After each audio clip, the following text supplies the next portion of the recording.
I met this guy in January and he became my boyfriend in February. Comes March, the world goes down the drain and we decided to move in together for the time of the pandemic. A few weeks ago, he shows me a post where this guy is challenged to an arm wrestling competition by his GF. The guy didn't seem to have any sort of training / workout, whereas his girlfriend did. I commented he might have a surprise.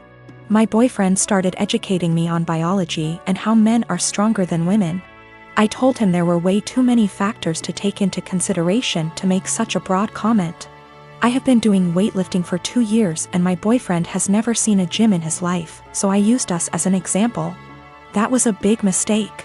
He got really defensive and condescending, and made comments like, "That's cute." I just let it go. Fast forward to yesterday. He's playing some game with his friend, online, and I can clearly hear him talk about me. Well, curiosity killed the cat.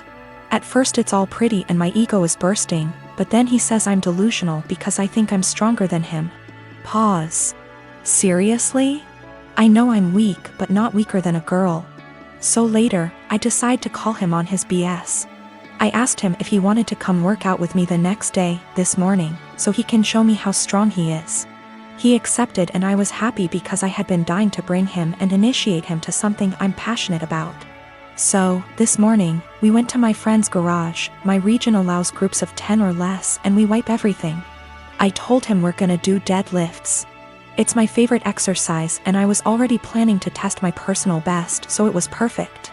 My friend was there cause he corrects my form and it's been our Sunday ritual since COVID-19. We started light and slowly worked our way up, doing the same number of reps as the other. Comes 185, his form starts to crumble, so we made him go lighter. But 185 really isn't that much for me, so I kept stacking the plates. He looked very supportive and impressed the whole time.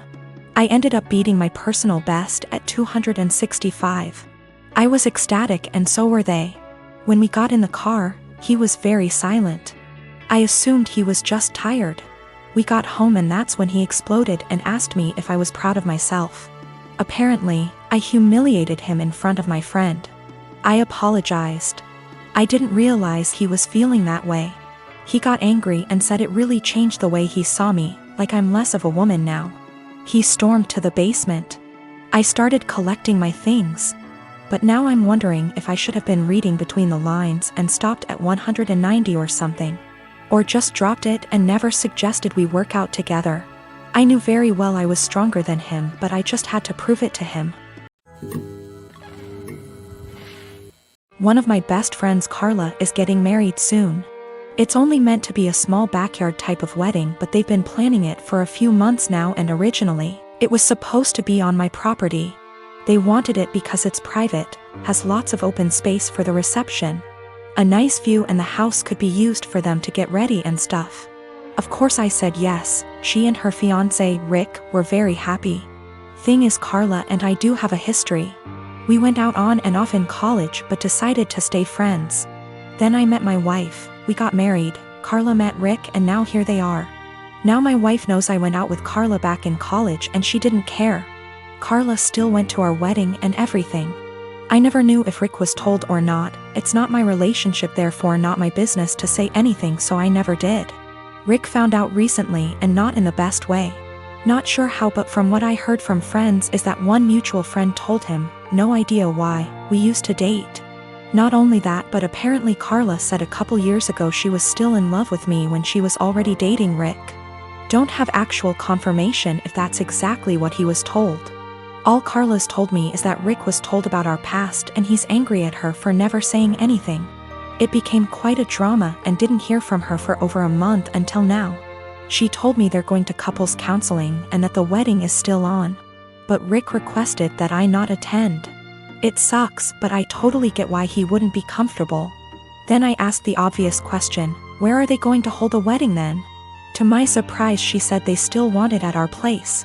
Rick said so too, and in my mind I'm going, he doesn't want the guy who dated his fiancée years ago at the wedding, but still wants the wedding at his house. My wife and I are expected to just not be at our home that weekend, and I told Carla no. They're going to have to find someplace else since we're not going to simply leave our home to them for the weekend. Not only for safety reasons, but it just doesn't make sense. Rick doesn't want me around because he's not comfortable but is comfortable enough to have their wedding at my house. They really want their wedding here though, and because of that I've been bugged by not only her but also Rick, and some friends who think I'm being a petty asshole for not letting them have the wedding here anymore. Honestly, don't think that I am. It just doesn't make sense at all to have to leave our own place for a wedding we're no longer welcome to and leaving our home totally vulnerable. Still, being accused of sabotaging their wedding, and Rick believes it's the least I can do after everything. I want to point out me and my brother have two different fathers. I lost my father last year to cancer. He left me 90% of his stuff including his family home that was left to him by his dad. It's been in their family for over 100 years. My brother and my dad didn't have a relationship, but he did leave him $10K. My mom was pissed at the will reading, but since she got $10K she couldn't do anything about it. For the past year me and her live okay together. She went on acting like it was her house like before, which I had no problem with, till in May my brother and his girlfriend moved in without even asking me. They're messy, entitled, and rude. I told them in July I want them out by September because they don't pay for anything nor wash a dish. In August they announced they were pregnant and my sil smugly said, "Guess we won't be moving out now." It didn't go down well, but when I told them I wanted them out my mom and brother basically laughed in my face. Well, the past few months have been hell. They become worse than before and my mom enables it, then demands me to treat my sil like a princess because she's pregnant. I once had to wait outside McDonald's till they opened to get her a McMuffin. Well, here where I may be the asshole. Because my sil is pregnant, she eats everything she sees, like the cupcakes my friend made me for my birthday. She ate all 6, didn't even get to try them. I can't even make my lunch the night before because when I go to get it, it will be gone. She'll have a smug look on her face while rubbing her belly, then laugh and say, "I couldn't help myself, blame the baby." If I put stuff in my room, my mom will open the door with the spare key. Sil can go through my mini fridge. Well, a week ago I was running late to collage. I didn't have time for my breakfast or to make lunch, and I had to go to work straight after, so all I had that day was a bar of chocolate. When I got home I was starving. I made myself dinner. While it was cooling down I went to use the bathroom.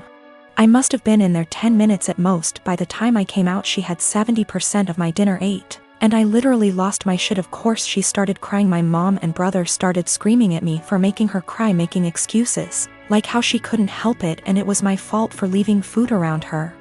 Well, I had enough. I told them get out, just like before I got mocked. But here's the thing, back in October my uncle offered me a life-changing amount of money for the house. I called him up crying a few days ago explaining the situation. He said he'd buy the house but he will evict my mom and brother. The OFC didn't take it too well and I have had to stay with a friend. I've been receiving texts and I'm being tagged in multiple posts on social media. I'm starting to think I'm the bad person now. So for making my mom and brother homeless? If I sell the house to my uncle I will lose 100K, but he's always been good to me. And it's one of those situations where I'd sleep better knowing it's gone to someone in my dad's family. My mom told me because of my age I wouldn't be taken seriously if I tried to evict them. If I evict them and continue to live in the house along with the high financial costs, I don't think they'd ever let me live in peace. My mom has health issues and my sil will have to move in with her parents. They won't allow my brother, so I'd be splitting up a young family, in my mom's words. My sister and her husband were sent to prison at the start of this year, and sadly won't be released for a few years. That left me to look after their 15-year-old daughter Amy. I was perfectly happy to do this, but as most of their wealth was seized for being ill-gotten, it's meant that I've been having to care for her out of my own pocket. Once again, this doesn't bother me, but it's meant massive life changes for the kid. Firstly, they sent her to a private school. I can't afford anywhere near those fees, so I had to transfer her to a local school. She was upset at this at first, but she quickly made friends and is excelling academically, so this isn't a huge problem. She's been off school for the last few months anyway due to the situation. A bigger problem is clothing. Like my sister Amy loves fashion and designer stuff. She's still got a lot of stuff that her parents got her, but she's always on the lookout for new clothes. Unfortunately, I can't afford anywhere near the sort of stuff she likes. And I also have 2 children of my own whose clothing I have to pay for. I have told my sister this, but she insists I should make allowances because her daughter is going through a tough time. Amy also really doesn't get along with my daughter Hannah, who is 11. She bullies her, calls her stupid and ugly, tells her none of her friends really like her, etc. She has made her cry on many occasions and often continues to taunt Hannah while she cries.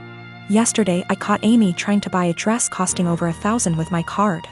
I was fuming and had a long conversation with her. She cried and sobbed that she just wanted one nice thing.